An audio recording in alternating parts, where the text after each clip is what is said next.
Hola queridos estudiantes, bienvenidos al tutorial número 4 de nuestra materia de Historia Universal Contemporánea. Esta semana vamos a hablar sobre la Revolución Rusa. Recuerden que la mencionamos un poco en el tutorial pasado cuando hablamos de la salida del Imperio Ruso de la Primera Guerra Mundial. Bueno, pues la causa de que el Imperio Ruso abandonara la Primera Guerra Mundial fue el desarrollo de la Revolución Rusa. Entonces, pues bienvenidos y comenzamos. Para entender por qué se da la Revolución Rusa, más o menos entre 1905 y 1917, lo primero que debemos tener en cuenta o lo primero que debemos saber es que a finales del siglo XIX gobernaba en Rusia, que es un territorio vastísimo, enorme, los zares. Un zar era un monarca absoluto que, bueno, gobernaba el territorio ruso sin ningún tipo de freno o limitación. Para 1905, quien estaba en el poder era el zar Nicolás II, perteneciente a la dinastía de los Romanov, y pues bueno, él estaba emparentado con otros monarcas europeos como el emperador de Austria-Hungría o como incluso el emperador alemán, etcétera, ¿no? Bueno, entonces él gobernaba de una forma despótica y además pues tenía una vida llena de privilegios, mientras que los rusos vivían en una constante crisis económica que no podían resolver, que el gobierno no podía resolver, la gente se moría de hambre, había desempleo. El imperio ruso tenía un gran problema y era que no podía modernizarse, es decir, no había introducido las grandes innovaciones del siglo XIX como la máquina de vapor, como el ferrocarril. Tenía problemas para industrializar el país, para comunicar al país. Y pues bueno, el zar Nicolás II hizo algunos esfuerzos que fueron insuficientes para conectar al país a través de las vías férreas, pero pues fueron insuficientes, no se logró que la población disfrutara de una mejor calidad de vida, ¿no? Y pues bueno, el acabose fue la guerra ruso-japonesa. A pesar de la crisis económica, el zar Nicolás II inició una guerra contra el imperio japonés, guerra que perdió y que pues provocó que la población se sacrificara todavía más con respecto al consumo de alimentos, al trabajo, a ingresar a las filas del ejército, etcétera, ¿no? Entonces, la guerra ruso-japonesa aumentó el descontento contra el zar de Rusia y provocó la Revolución de 1905, que es el antecedente de la Revolución Rusa de 1917.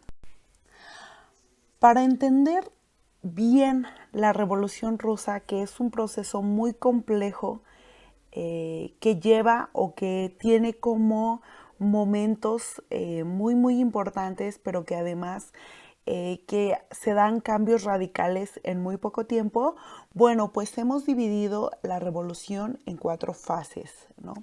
La primera fase es la Revolución Liberal de 1905, en la que se establece la Duma. La segunda fase es la Revolución de Febrero de 1917, en donde se obliga a que el zar de Rusia abdique y se elimina la monarquía.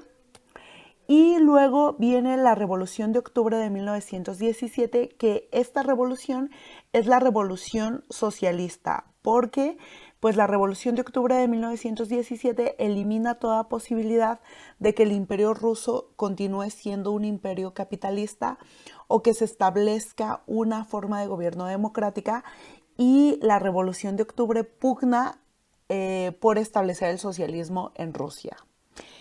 Luego de que triunfa la Revolución de Octubre de 1917, se da todavía una contrarrevolución, es decir, una nueva guerra civil en el que se organizan los partidos contrarios a los bolcheviques, se organizan para derrotar a los bolcheviques y establecer un gobierno democrático y liberal. Esa es la contrarrevolución. Entonces, Si ustedes observan en general estas 4 fases, lo que van a encontrar es un conjunto de enfrentamientos y de pugnas por establecer una nueva forma de gobierno, un nuevo sistema económico en el imperio que permita resolver los problemas económicos, el hambre, la pobreza, en un imperio súper grande, pero en un imperio atrasado, poco modernizado, poco industrializado. Pues bien, la Revolución de 1905 constituye el antecedente directo de la Revolución Rusa de 1917 y no podemos entender lo que pasa después, tanto en febrero como en octubre de 1917, sin estudiar o analizar en qué consistió la Revolución de 1905. Bueno, pues después de la guerra ruso-japonesa, la crisis económica se acentúa en el Imperio ruso y en enero de 1905 hay una marcha masiva de obreros que caminan pacíficamente un domingo, digamos después de misa, caminan pacíficamente hacia el Palacio de Invierno del Zar de Rusia en San Petersburgo, ¿no? Bueno, pues esta marcha pacífica que consistió en ir a pedir, a solicitar al zar de Rusia que por favor pues hubiera comida, rescatar a los súbditos de la pobreza y del hambre. Bueno, esta marcha termina en la matanza del Domingo Sangriento. Lo que hace el ejército ruso es salir, encuentra a los marchistas y los asesina, ¿no? Entonces, la matanza del Domingo Sangriento hace que los ánimos todavía aumenten todavía más y vamos a encontrar insurrecciones multitudinarias por todo el imperio. Una muy conocida, incluso aparece en una película que se llama así, es una insurrección del acorazado Potemkin. El acorazado pues es una especie de submarino, bueno, no es un submarino, es una especie de barquito en el que había militares. Los militares se sublevan en contra de la matanza del Domingo Sangriento, pero también en contra de las acciones tomadas por el zar de Rusia para resolver la crisis, ¿no? Entonces, este es un ejemplo de todas esas insurrecciones que se dan en muchos puntos del imperio, ¿no? La cosa se pone tan, pero tan difícil que en octubre el zar Nicolás II debe o se ve obligado a emitir un manifiesto que se conoce como el Manifiesto de Octubre, en el que se compromete a garantizar algunos derechos políticos a sus súbditos, entre ellos el voto universal, es decir, concede a los rusos el voto, ¿no? El voto para convocar a algo que se conoció como la Duma. La Duma se estableció como una asamblea legislativa. Como ustedes ya saben, la Asamblea Legislativa o el establecimiento de un poder legislativo permite que se disminuyan o que se regulen los poderes absolutos de un monarca, ¿no? Lo que implicaba entonces este manifiesto de octubre era que la monarquía absoluta de los zares estaba iniciando una transición hacia una monarquía parlamentaria o constitucional, ¿no? La Revolución de Octubre de 1905 entonces tiene como logro el establecimiento de la Duma, que se supone que va a representar los intereses de los obreros, de los campesinos, de los más pobres frente al zar y va a defender esos intereses frente al poder absoluto y los privilegios pues, de los nobles, ¿no? Del monarca absoluto. Pues bien, como resultado de la Revolución de 1905 aparecen un conjunto de partidos políticos que se articulan como la oposición del gobierno de los zares, ¿no? Destacan entre esta oposición política 3 partidos políticos que fueron sumamente importantes y determinantes en todo este proceso revolucionario que va a culminar con la Revolución de Octubre de 1917. El primer partido fue el Partido Constitucional Demócrata, también conocido como KDT. Este partido buscaba o pretendía que se estableciera un Estado constitucional, es decir, que se elaborara una constitución y que se gobernara a partir de las leyes, ¿no? No a partir de las decisiones arbitrarias de un monarca. También propuso que hubiera una reforma agraria y propuso además el respeto de los derechos sociales y económicos de los trabajadores, ¿sí? Por otra parte estaban los partidos mencheviques y bolcheviques. Estos dos partidos van a tener la característica de que van a apoyar que se elimine el capitalismo en Rusia y se pase a un nuevo modo de producción. Los mencheviques y los bolcheviques van a intentar o van a apoyar la idea de que Rusia dé el salto hacia el socialismo, ¿sí? Entonces, esta idea va a ser apoyada por estos dos partidos, pero con algunas diferencias. Por un lado, los mencheviques van a decir que sí hay que llegar al socialismo, pero que antes de llegar al socialismo pues debe de haber un periodo de transición entre la monarquía absoluta y el socialismo, y ese periodo de transición tiene que ser una democracia. Primero tiene que haber un periodo de transición en el que se establezca la democracia en el Imperio Ruso. Por otro lado, los bolcheviques van a decir que no, son el partido más radical y van a decir que el salto se puede dar de forma inmediata, es decir, que se puede superar el capitalismo, la monarquía absoluta y saltar inmediatamente a un modo de producción socialista, ¿sí? Bueno, el partido bolchevique está liderado por Lenin. Lenin es el gran líder radical de este partido. Y bueno, como ustedes ya han de saber, si no, pues se los voy adelantando, el partido que gana la revolución pues es el bolchevique. Lenin se establece o se instaura en el poder después de 1917 y inicia un programa muy largo que consiste en eliminar, se supone, en eliminar el capitalismo en el Imperio Ruso y establecer el socialismo.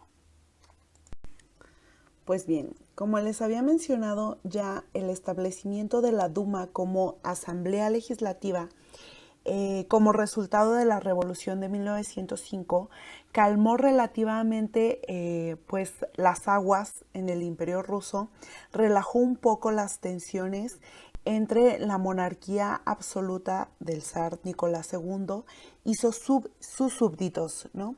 Y aunque permaneció la oposición política constituida en estos partidos políticos, bueno, pues relativamente se calmaron los enfrentamientos, se relajaron las cosas hasta que en febrero de 1917 vuelven a explotar como consecuencia de dos acontecimientos importantes. Uno fue que en 1914 el zar Nicolás II decide apoyar a sus aliados europeos en la Primera Guerra Mundial e ingresa al Imperio Ruso a la guerra, ¿no?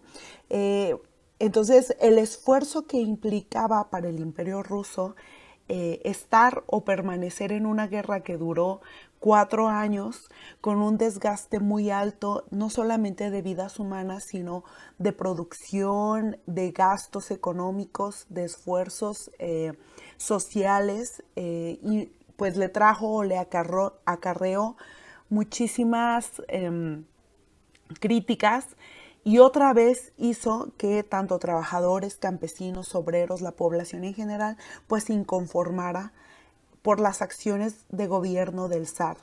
Y por otra parte, pues la Duma había perdido pues esta función de representación de los intereses de estos grupos de trabajadores, y lo que hacía era pues solapar y apoyar las decisiones del zar. Entonces había perdido importancia, ¿no? Como resultado de estos dos acontecimientos, pues en febrero de 1917 se subleva en Petrogrado el Soviet. ¿Qué es un Soviet? Bueno, un Soviet era una organización de trabajadores, principalmente de las ciudades, obreros, que se organizaron para defender sus derechos laborales, sociales y económicos, ¿no? Luego estos soviets se van a expandir por todo el territorio ruso y también van a aparecer en ciudades rurales, en el campo, para defender los intereses, se supone, de los campesinos, ¿no? Bueno, pues se subleva el Soviet de Petrogrado y se exige que la Duma pues tenga la función que debería de tener, es decir, que tenga, que recupere sus derechos de defender ante el zar los derechos de trabajadores, obreros, campesinos. Eso pasa en febrero, la Duma toma el poder y en marzo de 1917 el zar Nicolás II se ve obligado a abdicar al trono y le entrega el trono a su hermano. Su hermano sabe que las cosas ya están súper tensas, que la gente está súper enojada, no quiere aceptar el cargo de zar y entonces la monarquía se disuelve. Lo que pasa entonces es que toman presos al zar y a su familia, los encierran en un castillo, en el castillo de invierno, y ahí los ejecutan durante ese mismo año, en 1917. Se establece un gobierno liberal provisional. Este gobierno liberal provisional no tiene legitimidad porque también apoya la causa de la Primera Guerra Mundial, no quiere que Rusia abandone la guerra y sigue participando pues en el frente de batalla, ¿no? Así que en abril de 1917, pues Lenin, acuérdense que Lenin es el líder del partido bolchevique, emite una publicación que se conoce como las tesis de abril, en donde exige el fin de la guerra, es decir, que Rusia se salga de la Primera Guerra Mundial y que además se apoye y se extienda por todo el imperio la revolución proletaria, es decir, se establezca el socialismo, ¿no? Pues bueno, así las cosas súper tensas, se disuelve el gobierno liberal provisional, se establece un nuevo gobierno que sigue siendo liberal, encabezado por Alexander Kerensky, quien intentó por todos los medios establecer una república parlamentaria, pero no lo logra. Así que en octubre de 1917 los bolcheviques toman el poder con el famoso lema de todo el poder a los soviets. Se establecen en el gobierno y, bueno, se organizan a partir de un consejo de comisarios de pueblo, ¿sí? Y expropian la tierra. ¿Qué quiere decir eso? Bueno, que a los grandes terratenientes les quitan la tierra y la reparten entre proletariados y campesinos, ¿no? Entonces inicia una nueva forma de organización y de gobierno en el Imperio Ruso, que tiene como bandera darle el poder al pueblo, a los proletarios, a los obreros, a los campesinos, ¿sí?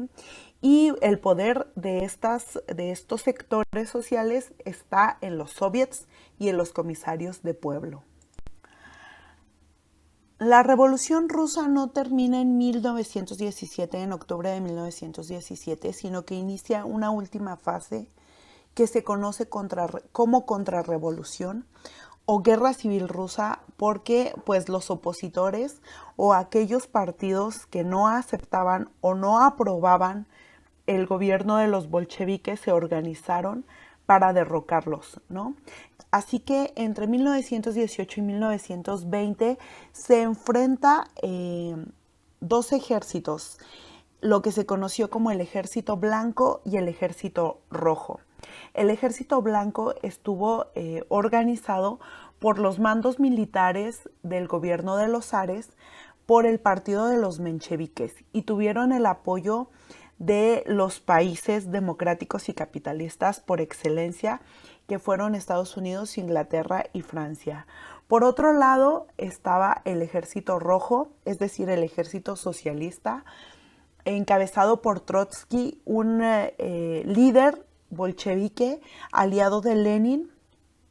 El Ejército Rojo estaba formado por campesinos y obreros que se enfrentaron al Ejército Blanco, y aunque el Ejército Blanco tuvo todo el apoyo de estas potencias imperialistas que les mencioné, pues es derrotado en 1920 y se establece definitivamente el socialismo en el Imperio Ruso. Finalmente, pues la gran pregunta es, ¿cuál es el impacto de la Revolución Rusa en la historia, en el mundo? pues el primer resultado de esta revolución pues es el establecimiento del socialismo en un primer país en la historia del mundo de la humanidad, ¿no? Hasta entonces pues el único modo de producción o la relación de producción que existía era el capitalismo. Con la Revolución Rusa nace el primer país socialista en la historia. Este surgimiento de este primer país socialista pues va a impactar de una forma muy considerable la historia contemporánea del mundo, no solamente de la propia Rusia, sino de Europa, de América, de Estados Unidos, ¿no? Porque, bueno, pues recuerden que luego de la Segunda Guerra Mundial aparece un enfrentamiento directo, muy notorio, que determina las relaciones internacionales entre países capitalistas liderados por Estados Unidos y países socialistas liderados por Rusia, o como se va a empezar a llamar a partir de 1922 por la URSS o la Unión Soviética o la Unión de Repúblicas Socialistas Soviéticas, ¿sí? Bueno, pues la Revolución Rusa entonces permite la aparición de la Unión Soviética, del primer país socialista, y además pues establece la posibilidad de que hay otras opciones de organización económica, de relación económica, no solamente el capitalismo. Pues bueno, con esto terminamos este tutorial sobre la Revolución Rusa. Espero que haya quedado claro algunos conceptos. También espero que lo retomen para futuros tutoriales, porque la Revolución Rusa está íntimamente ligada no solamente con la Segunda Guerra Mundial, con los totalitarismos, sino con la Guerra Fría y toda la segunda mitad del siglo XX en el mundo, ¿no? Entonces, pues bueno, aquí se los dejo, cuídense y hasta el siguiente tutorial.